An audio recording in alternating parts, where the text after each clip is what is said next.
Evropske vrijednosti su one za koje se mi zalažemo. Ovo je Evropa. Ovo su evropske vrijednosti.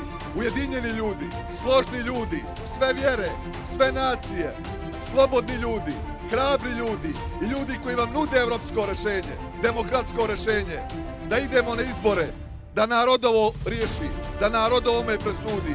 Zašto bježite? Zašto ste uplašeni? Zašto ste u paničnom strahu od izbora ako ste u pravu? Zašto se bojite ovog naroda?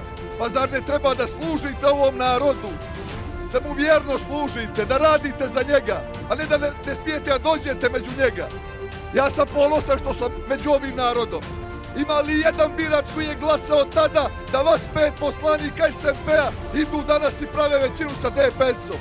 Vi ste dali najbolji odgovor, naravno da nema.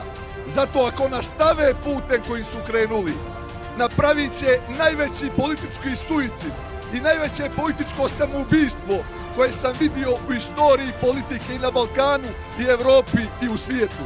Ne samo to, ako nastave ovim putem kojim su krenuli, putem koji je suprotan volji, želji časnog i poštenog članstva SMP-a, postaće sa jedne strane stečajni upravnici SMP-a, a sa druge strane politički izdajnici svih 208.000 ljudi koji su 30. avgusta glasali za promjene, za pobjedu, za slobodu, za pravdu, za istinu i za dostojanstvo.